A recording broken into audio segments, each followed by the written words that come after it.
Charte de l'impérialisme. La présente charte a été élaborée à Washington pendant la traite négrière, ensuite discrètement négociée à la conférence de Berlin en 1885, pendant que les puissances occidentales se partageaient l'Afrique. Ils négocièrent secrètement à Yalta le partage du monde en deux blocs après la Deuxième Guerre mondiale, et pendant la création de la Société des Nations, l'ancêtre de l'ONU. Dispositions générales. Article 1. Devise de l'impérialisme. Gouverner le monde et contrôler les richesses de la planète. Notre politique est de diviser pour mieux régner, dominer, exploiter et piller pour remplir nos banques, et faire d'elles les plus puissantes du monde. Article 2. Aucun pays du tiers-monde ne constitue un État souverain et indépendant. Article 3. Tout pouvoir dans les pays du tiers-monde émane de nous, qui l'exerçons par la pression sur les dirigeants qui ne sont que nos marionnettes. Aucun organe du tiers-monde ne peut s'en attribuer l'exercice. Article 4. Tous les pays du tiers-monde sont divisibles, et leurs frontières déplaçables selon notre volonté. Le respect de l'intégrité territoriale n'existe pas pour le tiers-monde. Article 5. Tous les dictateurs doivent mettre leur fortune dans nos banques pour la sécurité de nos intérêts. Cette fortune servira de dons et crédits accordés par nous comme assistance, et d'aide au développement aux pays du tiers-monde. Des régimes politiques. Article 6. Tout pouvoir et gouvernement établi par nous est légal, légitime et démocratique. Mais tout autre pouvoir ou gouvernement qui n'émane pas de nous est illégal, illégitime et dictatorial, quelle que soit sa forme et sa légitimité. Article 7. Tout pouvoir qui oppose la moindre résistance à nos injonctions, perd par le fait même sa légalité, sa légitimité et sa crédibilité. Il doit disparaître. Des traités et des accords. Article 8. On ne négocie pas les accords et les contrats avec les pays du tiers-monde, on leur impose ce qu'on veut, et ils subissent notre volonté. Article 9. Tout accord conclu avec un autre pays, ou une négociation sans notre aval est nul, et de nul effet. Des droits fondamentaux. Article 10. Là où il y a nos intérêts, les pays du tiers-monde n'ont pas de droit. Dans les pays du Sud, nos intérêts passent avant la loi et le droit international. Article 11.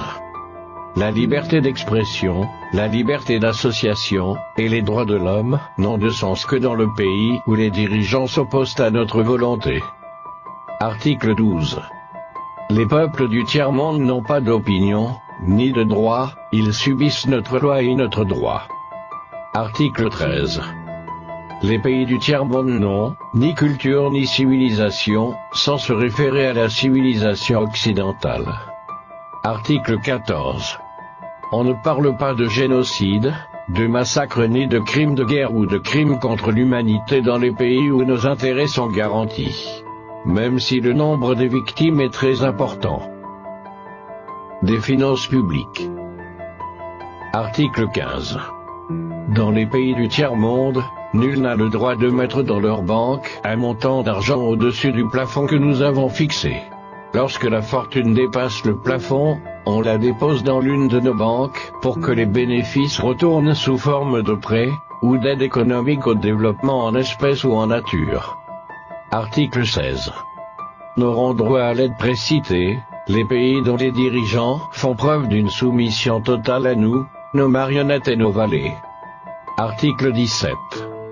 Notre aide doit être accompagnée des recommandations fortes de nature à empêcher et briser toute action de développement des pays du tiers-monde. Des traités militaires. Article 18.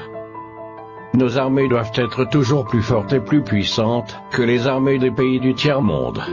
La limitation et l'interdiction d'armes des destructions massives ne nous concernent pas, mais s'imposent aux autres. Article 19.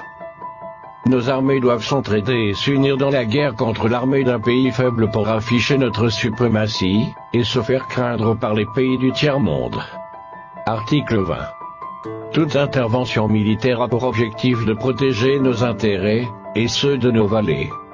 Article 21.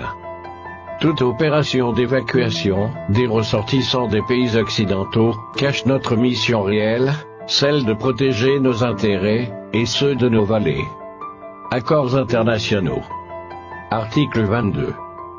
L'ONU est notre instrument, nous devons l'utiliser contre nos ennemis, et les pays du tiers-monde pour protéger nos intérêts. Article 23. Notre objectif est de déstabiliser et détruire les régimes qui nous sont hostiles et installer nos marionnettes sous la protection de nos militaires sous la couverture des mandats des forces de l'ONU. Article 24.